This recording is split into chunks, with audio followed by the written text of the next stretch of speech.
I woke up before the alarm, not because I needed to, more out of habit, or nerves, maybe both. It wasn't even 6 yet, but my mind was already pacing. I stared at the ceiling, wondering if the invitation was still valid, or if it ever was. The email was still there in my inbox. You're invited to celebrate 20 years of love, family, and legacy. I'd RSVP'd. On time. No mistakes. I'd even picked out a dress that wouldn't stand out. Black, knee-length, sleeves, respectful. Quiet. I hadn't heard anything since I replied, but I didn't want to give them a reason to say I was being difficult. I kept telling myself, just go, smile, stay near the back, leave early. I'd packed the gift the night before. Nothing extravagant, just a navy blue envelope with a handmade card I'd written when I was 10, tucked inside with a small check. The card said to Dad, in glitter pen, crooked letters and all. I'd kept it all these years, hoping one day it'd feel like the right time to give it back. I wasn't trying to make a scene, I was just showing up, like family's supposed to. The drive into the neighborhood made my stomach tighten. These streets used to be a maze of mystery and promise when I was a kid. Now they felt like a movie set I didn't belong in. The lawns were too perfect, the houses too quiet. At the gated entrance, I rolled down my window. The guard wasn't familiar, young guy, maybe a temp for the event. He leaned in with a clipboard and forced smile. Name? Delilah Corbin? He frowned. Could you spell that? I did, slowly. He scanned the list. Once, twice. His eyebrows didn't move. I'm sorry, he said, trying to sound neutral.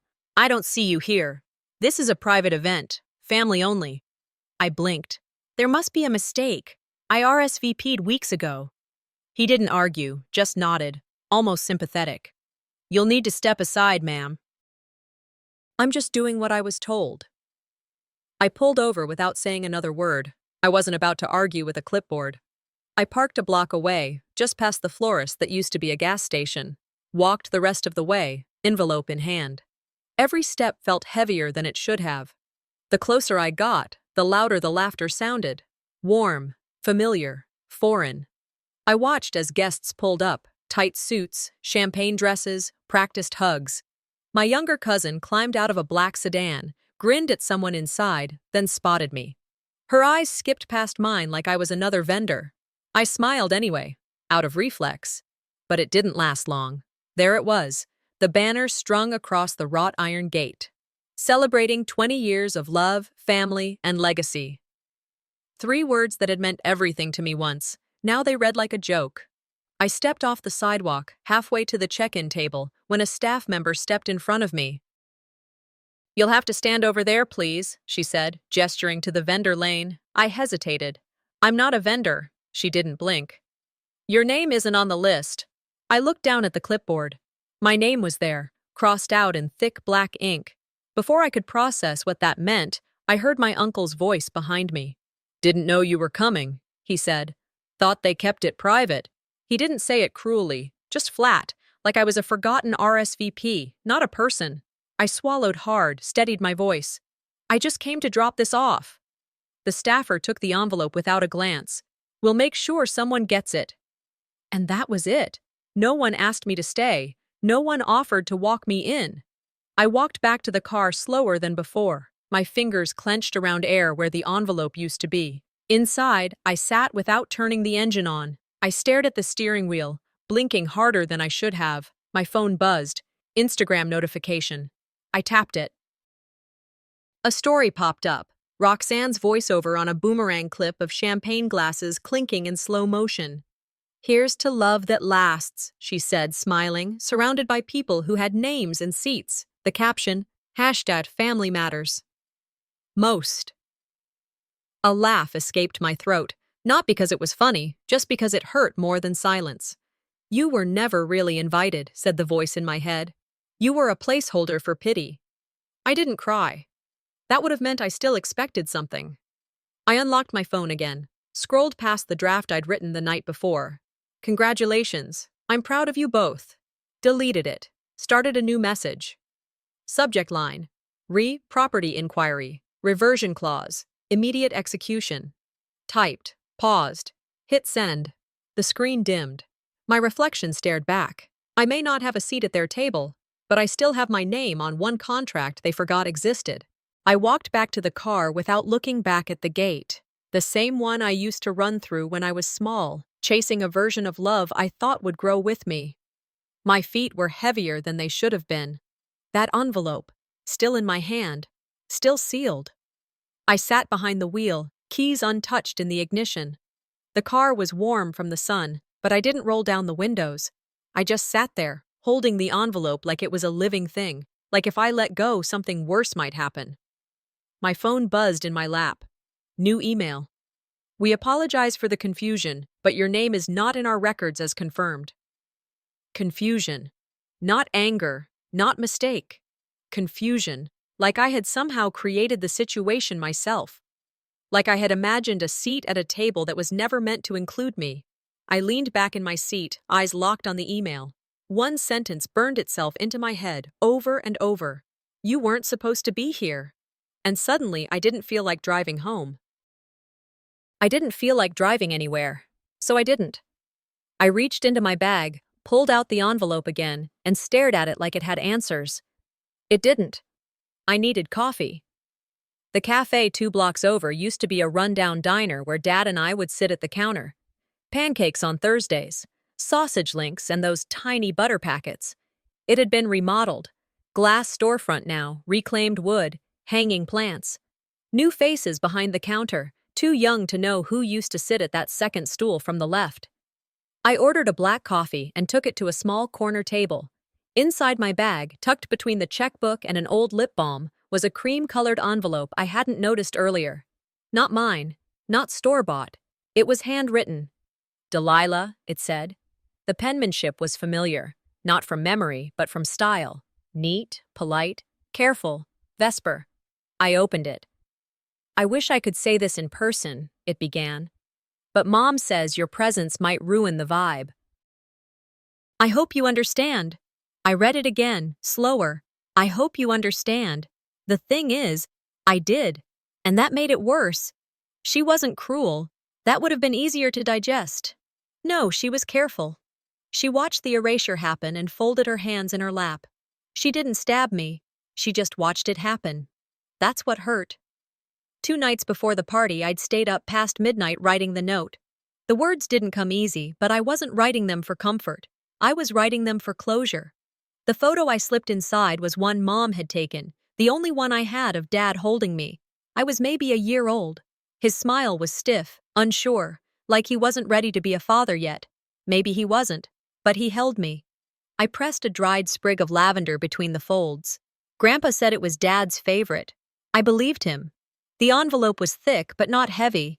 I imagined him opening it. Maybe he wouldn't say anything, but I hoped he'd keep it. Maybe even remember something good. I handed it to the event staff with a neutral smile. No demand, no announcement, just, please make sure this gets to him. 4 hours later, a courier knocked on my apartment door. Brown uniform, clipboard, standard tone. They declined to accept it, he said. The envelope was still sealed. No one had touched the wax. It felt like handing someone your heartbeat and having them mail it back with return to sender stamped across the front. I didn't cry. I didn't throw it. I didn't scream. I just sat. Later that afternoon, I wandered into a used bookstore a few blocks away. It smelled like old bindings and broken promises. I found an empty corner and sat with the envelope still clutched in my hand. I opened it, not for them, for me.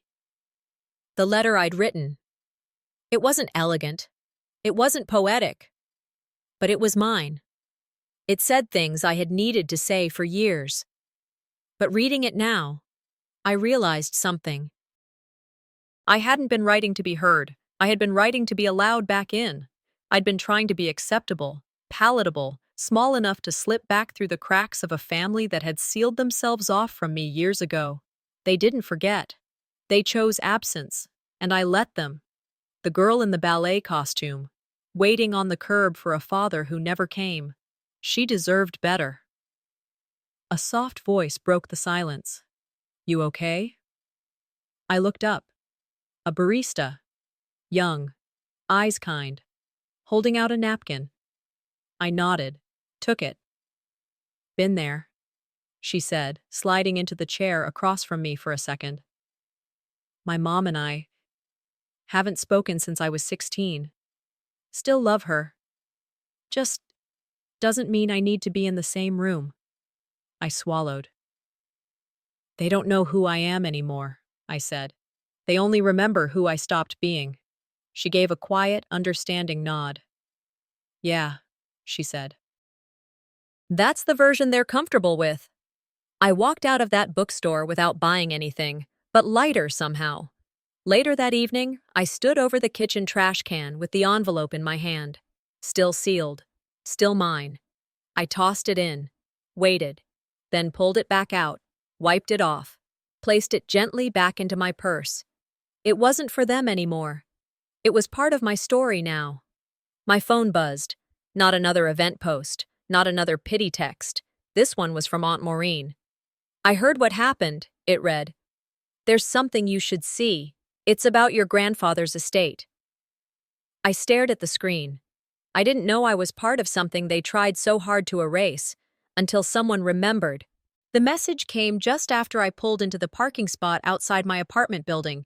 The name lit up my screen, Maureen, my mom's sister. I hadn't seen her in over a decade, and I couldn't remember the last time she reached out voluntarily. I saw something at the party you might want to see, her voice crackled in the voicemail. You free this afternoon? No preamble, no pleasantries. I didn't answer right away. I sat in the driver's seat, engine off, fingers resting on the steering wheel. A strange feeling washed over me. Not hope, not fear, something in between, like the air just before a thunderstorm, thick, waiting. I texted back. I can meet in an hour. That diner off Winchester? She replied with a thumbs-up emoji. Not her style. Maybe it wasn't her phone. I changed clothes, threw on a hoodie, grabbed my keys. I didn't bother with makeup. The diner was quiet when I arrived. Half the booths were empty, the coffee burnt but familiar. Maureen was already there, back corner, same seat she always chose when she used to pick me up from school during the years no one else remembered to. She didn't hug me, just slid her phone across the table, screen lit. Watch this. The video started mid-sentence. A voice, Roxanne's, over soft piano music. And through all these years, our family has only grown stronger. Photos faded in and out. Smiling faces, garden parties, vacations I wasn't invited to. Then it hit. A picture from the early 2000s. My father sitting on a bench, arms around a little girl in a yellow dress. That girl was me. Only, it wasn't. The face had been altered, blurred, replaced with what looked like a stock photo version of a child who could have been anyone's daughter. Brown curls. No name. I felt my jaw tighten. Another slide. Same bench, but now the girl's face was crystal clear. Not mine. The audience in the background clapped. A few laughed. Toasted. I almost choked on my mimosa, Maureen said. That's when I left. I didn't speak, just handed the phone back. They didn't just forget me. They rewrote me. She reached into her purse and pulled out a printed program from the event. Flip to page 4, she said. Under the photo section, there it was, a picture of me, age 7, holding a balloon at my grandfather's summer house. Caption, daughter of our longtime family friend, Ellen. Ellen, the housekeeper. They made sure no one knew I was theirs, I whispered, mostly to myself. It wasn't neglect. This was deliberate erasure, the kind that doesn't scream, doesn't shove, just deletes. My chest felt tight, not like panic, more like clarity, like something had clicked into place I didn't want to see before. Maureen stirred her coffee. Roxanne started shifting things not long after she and your dad got married. It became all about image, not truth. Your grandpa, he fought back a bit, but eventually he gave up arguing. I looked at her, studying her face. She looked older than I remembered. More tired, less sharp. I didn't fight for you then, she said, eyes on her cup. Maybe I can now. I didn't hug her. But I nodded. Send me everything. Back home, I didn't take off my coat. I went straight to the hall closet, pulled down the old blue bin marked Dad. Inside were scraps of a memory I'd held on to longer than I should have, birthday cards he never signed, pictures from weekends he used to show up for, before he stopped pretending. Near the bottom, I found it, the photo, the original, me on the bench, yellow dress, my real face, no edits, and taped behind it, a folded note in my own handwriting. I opened it slowly, as if it might tear from the weight of what it still carried. "I'm still your daughter," I'd written. "Even if your new family doesn't want me." I closed the bin and sat with that photo in my lap for a while. If they've spent this much effort hiding me, what else did they try to bury? I stayed in the parking lot longer than I should have. The sun had started its slow dip behind the hedges, casting gold along the tops of the fancy cars lined up like trophies. A black SUV pulled in through the main gate. One of the rear doors popped open, and a valet reached in to lift something out. Not someone, something. A life-sized cardboard cutout of their dog, Scout, wearing a floral collar. A staff member nearby chuckled. He even got his own seat at the table. I didn't laugh. I didn't move. That envelope I dropped off was still burned into my mind, sealed, unopened, dismissed. The damn dog got a seat. I got a rejection slip. I opened the notepad app on my phone and started typing, just to clear the fog in my head. Titled it, "What They Remembered versus What They Chose to Forget." Scout remembered my RSVP, forgotten Vesper's bridal shower, featured my birthday, skipped 7 years straight, the dog's vet bill, paid on time, my ballet recital. "Sorry, sweetie. Dad's busy this quarter." I stared at that list, thumbs hovering over the screen. It wasn't a mistake. This wasn't oversight. It was preference. Deliberate and precise. And maybe I'd known that already. But today, they said it loud without saying a word. Still trying to ground myself, I left the car and walked into the nearest gas station. Needed water, or something stronger. There were 2 women near the soda machine, chatting loud enough not to care who heard them. They didn't recognize me. Why would they? One of them said, "Apparently the daughter from the first marriage tried to show up. Roxanne said, she's not in our family plan."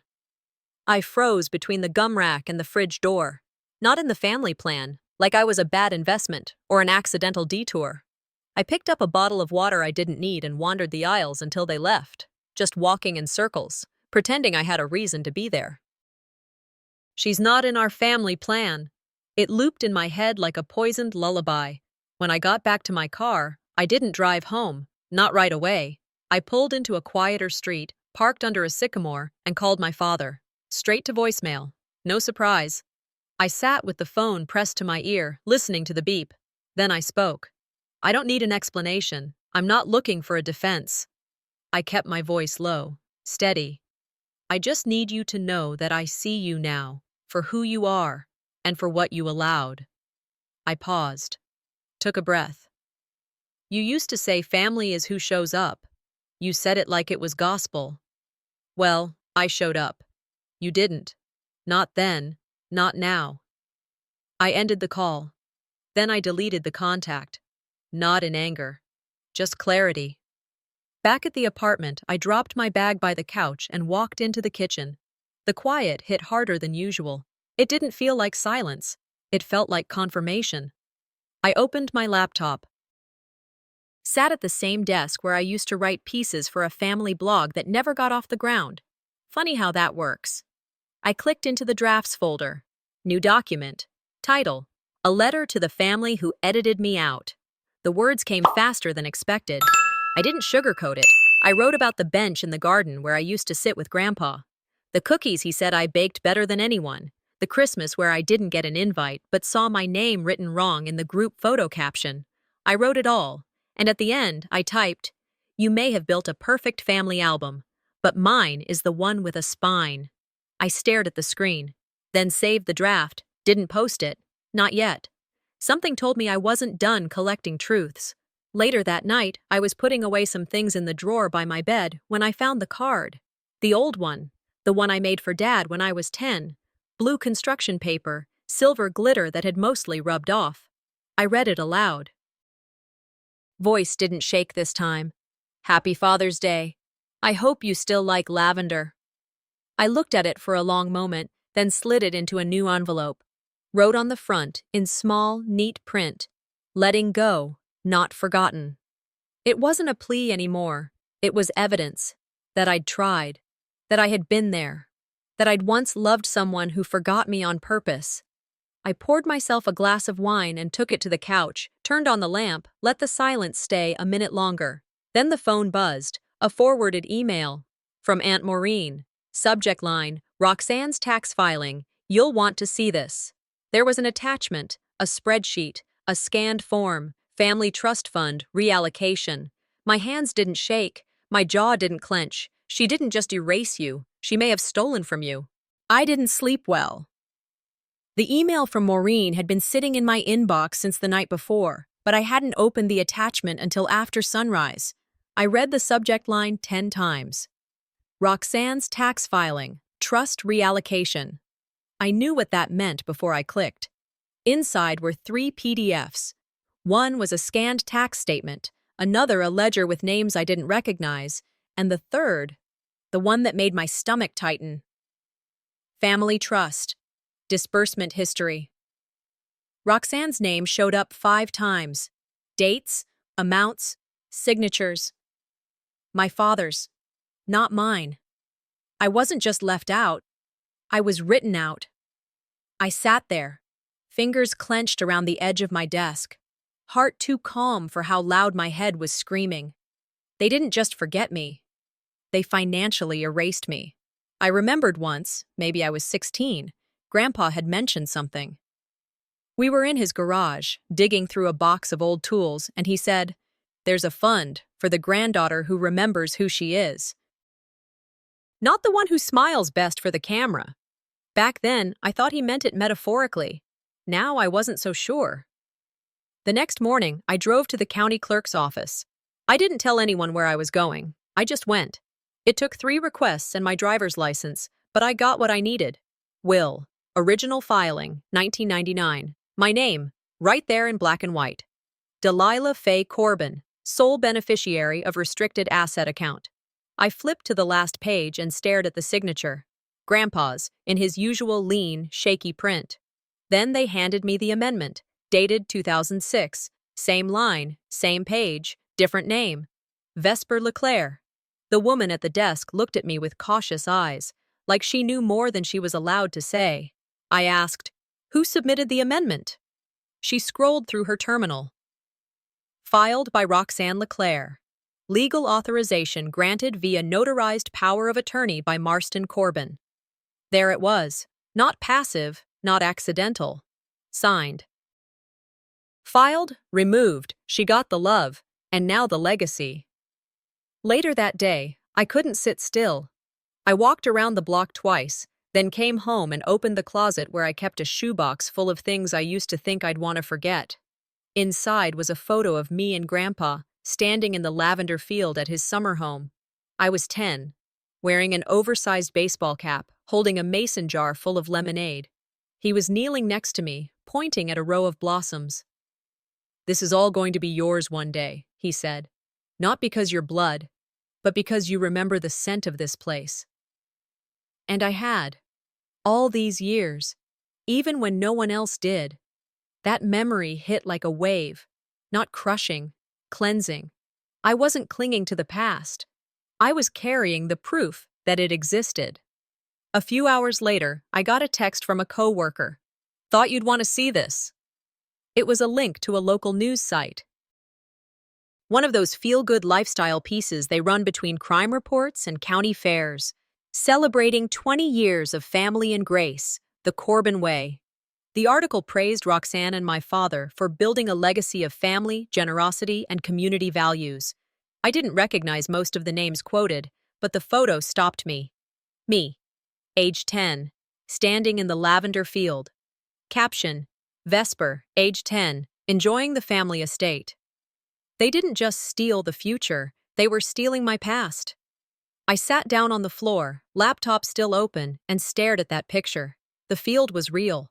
The smile was real. The memory was mine. But the name? That wasn't a mistake. It was a replacement, and that made it theft. Back home, I pulled out everything I had, the will scans, the original photo, a digital folder of blog posts I never shared, and a voice memo Grandpa had left me years ago. It was saved on an old flash drive I almost threw away once.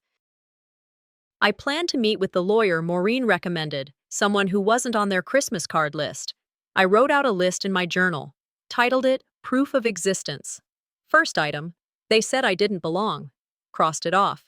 Second item, this says otherwise.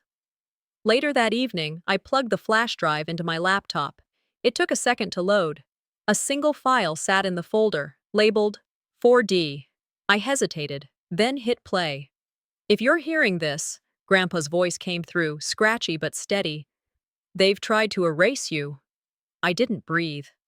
But I left something for you, beyond memory. Ask Silas Grover about the contingency clause. Silence. Then the recording ended. I sat there for a long time.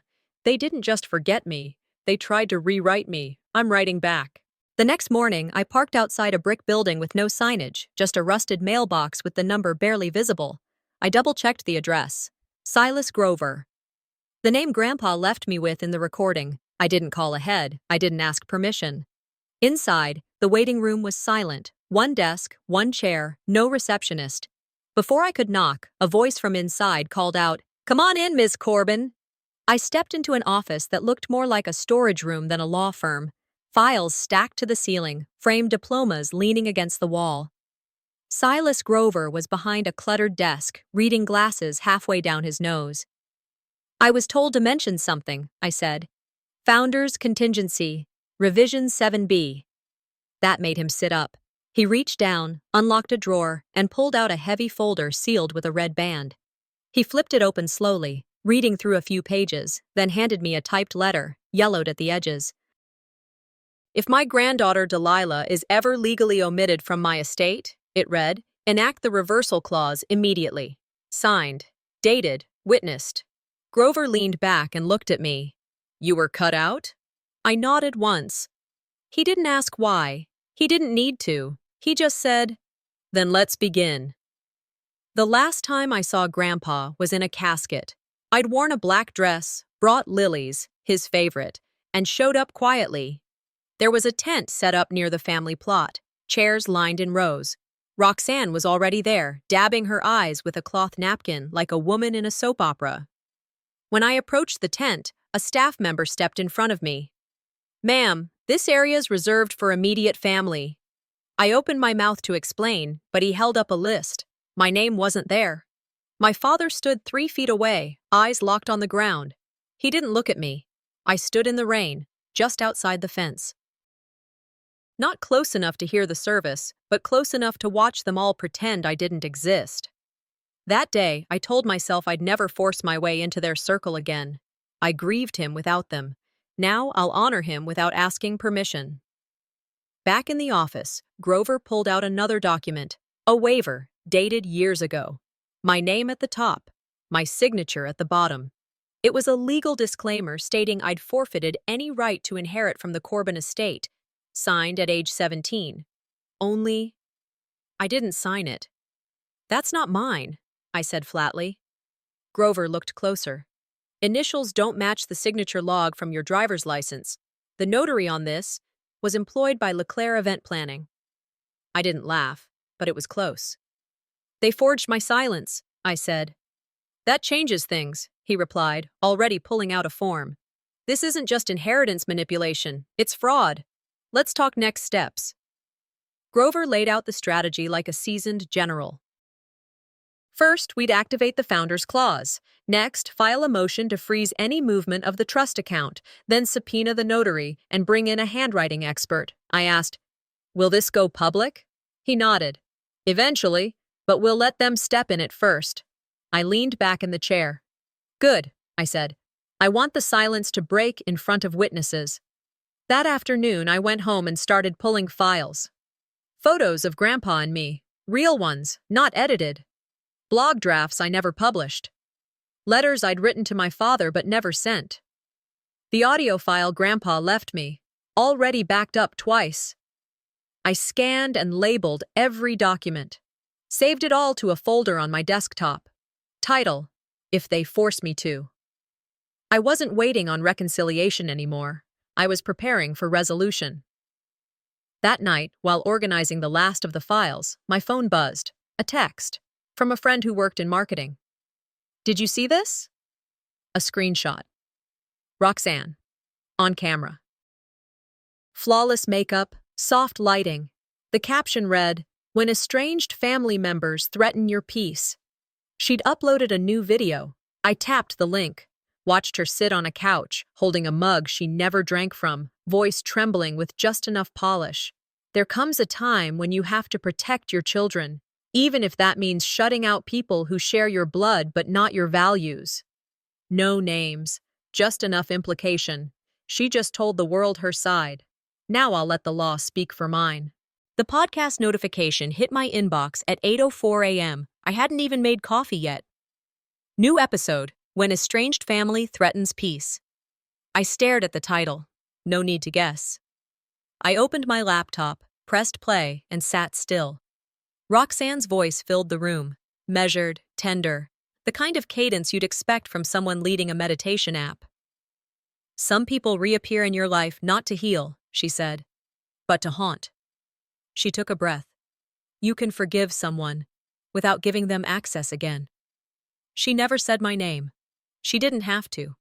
She painted herself as the protector, the nurturer, the victim of past chaos who had, by God's grace and her own wisdom, built peace, and was now being threatened by shadows trying to resurface. "Boundaries," she whispered, "are not cruelty. They are survival." I didn't cry. I didn't curse. I didn't slam the laptop shut. I just listened, every word, and I saw what she was doing. This wasn't defense. This was preemptive war. By mid-morning, her voice had traveled farther than I ever could. Clips from the episode were making their way across social media. A Twitter thread praising her courage, an Instagram post reshared by a parenting blog, a Reddit debate, half support, half suspicion. Is this about the older daughter she never talks about? Didn't they have some drama years back? I didn't comment, but I got texts from coworkers, distant cousins, a woman I hadn't spoken to since high school. "Is this about you?" I didn't answer. They moved first, but I know the truth won't need to shout. Later that evening, I was home, folding laundry, when I got a link from an old neighbor. "Thought you'd want to see this. It's Vesper's wedding video." I shouldn't have opened it, but I did. The video opened with soft piano music and slow fades of smiling faces. Roxanne walking Vesper down the aisle, Marston raising a toast, guests dancing under string lights. Then the MC's voice rang out. "Tonight, we honor the woman who raised 2 amazing daughters." 2. I rewound, played it again. Still just 2, not 3. Then the slideshow began. Childhood photos. Some I recognized, one I didn't. A shot of me in a backyard kiddie pool, my arm wrapped around a toy duck, captioned, "Cousin's daughter enjoying summer at the Corbin estate." They used my photo, but stripped my name. I was replaced while still alive. The video continued, but I stopped watching. I didn't need to see the rest. It wasn't the erasure that stunned me anymore. It was how easily people applauded it. Later that night, I pulled up an old voicemail. One Vesper had left 6 months prior. "Hey, Dee, I wish I could do more. But Mom's under so much pressure right now, I hope you understand." I'd saved it back then, thought it sounded caring. Now, I listened with sharper ears. She never said, "My sister." She never said, "You matter." Only, "I hope you understand." And that landed like a knife. In my notebook, I scribbled a line. "Loving me behind closed doors doesn't count. Silence is compliance." I sat with that for a long time. Then, without any anger, I stood up, walked to my desk, and wrote one sentence on a Post-it. Their story reached the world first. Mine will reach deeper. I reopened the burn folder. Organized everything. Photos, receipts, Grandpa's memo, blog drafts. Then I began outlining a statement. Not rage, not revenge, just truth. I planned to time it with the court filings, let the public read both versions, and decide. Around 11 p.m., just as I was shutting down for the night, my phone rang. Unknown number. Lexington area code. I hesitated, then picked up. Miss Corbin, a man said, voice crisp, professional. I'm with Herald Legal Affairs. We've received an early filing that mentions your name. You may want to read it before it goes live. I didn't speak right away. Then I said, email it. I hung up and whispered to myself, if they thought I was silent before, they're about to learn the sound of facts. The email from Silas hit my inbox at 9:12 a.m. Filing submitted, Founders Clause active. They won't know what hit them. It wasn't satisfaction I felt. It was precision. For the first time in this mess, the truth had weight. It had teeth.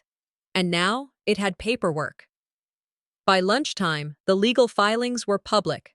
My name, Delilah Faye Corbin, was listed as a formal claimant in the reversal of the Corbin Family Trust. The filing cited the original will, the concealed amendment, and the triggered clause signed into effect by my grandfather. A few legal blogs picked it up, then some local news sites. No one in my family called. I didn't expect them to. Truth doesn't need to scream, it just needs to be seen.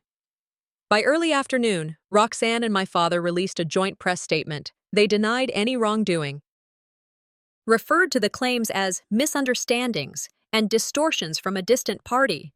They used words like estranged individual, contextually misunderstood, but they forgot something. The newsletter.